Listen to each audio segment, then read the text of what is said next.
When we say to ourselves, you must go on, the reason is, you see, that we are not living in the eternal now, where reality is. We are always thinking that the satisfaction of life will be coming later. Don't kid yourself.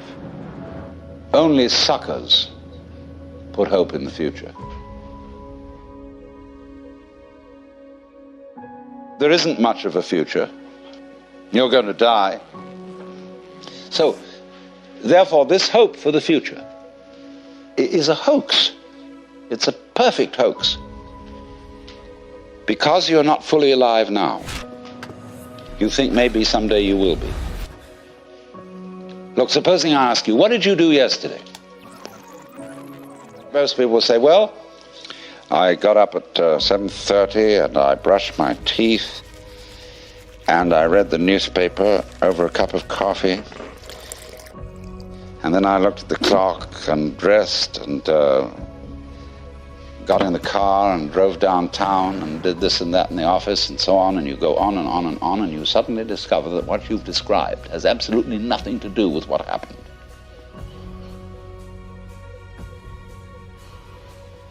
You've described a fleshless list of abstractions, whereas if you were actually aware of what went on, you could never describe it. Because nature is multidimensional, language is linear. Language is scrawny. And therefore, if you identify the world as it is with the way the world is described, it's as if you were trying to eat dollar bills and expect a nutritious diet. Or eat numbers. A lot of people eat numbers. People play the stock market. They're doing nothing but eating numbers. And they're always unhappy, absolutely miserable, because they never get anything. So therefore, they always hope more is coming, because they believe that if they eat enough dollar bills, eventually something satisfactory will happen. So, eating the abstractions all the time, we want more time. Confucius very wisely said, a man who understands the Tao in the morning may die with content in the evening. Because when you understand, you don't put your hope in time. Time won't solve a thing.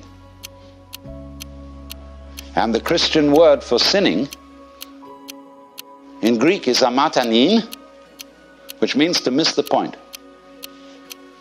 And the point is eternal life, which is here and now.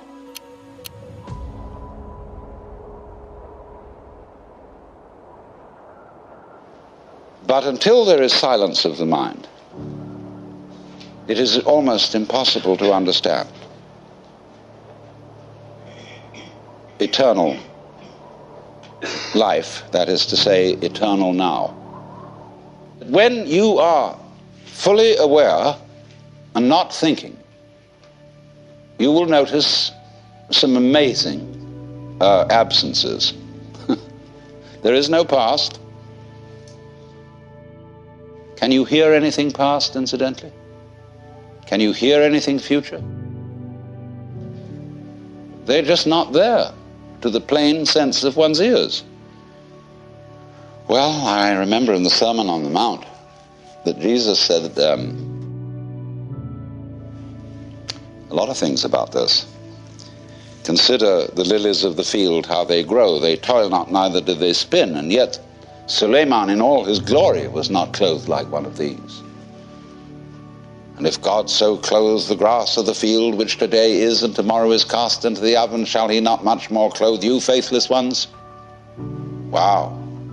So, do not worry about tomorrow, saying, what shall we eat, what shall we drink, or how shall we clothe ourselves? Oh, the rabble seeks after these things. Sufficient to the day is the worry of it. Nobody ever preaches a sermon on that text. Never. I've heard lots of sermons, and never one on that one. because people say, look, that's all very well because Jesus was the boss's son. And he knew, you see, that he was really in charge of the universe and he had nothing to worry about. But we have to be practical. Oh?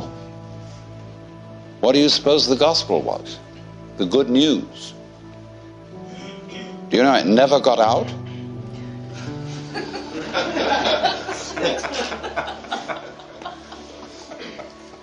You too are the boss's son. That was the gospel.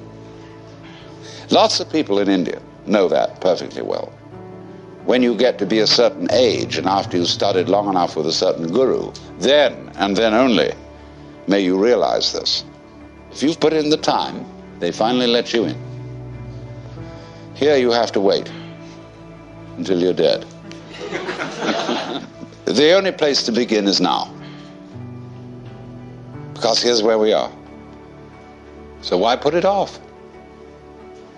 A lot of people say, well, I'm not ready. What do you mean you're not ready? What do you have to be ready? I'm not good enough. I'm perhaps not old enough, not mature enough. Still am frightened of pain. I'm still dependent on material things. I have to, eat a lot and drink a lot, and I better get all that under control first. Oh? You want to be able to congratulate yourself for having gone through the discipline which is rewarded with realization. That is trying to quench fire with fire. Wouldn't it be great to have no fear? No attachments, no hang-ups. To be as free as the air. Wouldn't it be crazy to have that courage? And you look into yourself honestly, and you find that inside you're actually a quaking mess of sensitivity. Running away from the quaking mess. Escaping. You never can. There's nothing you can actually do to transform your own nature into unattached selflessness, because you have a selfish reason for wanting to do it. What does it mean that you can't do anything about it? It's singing loud and clear.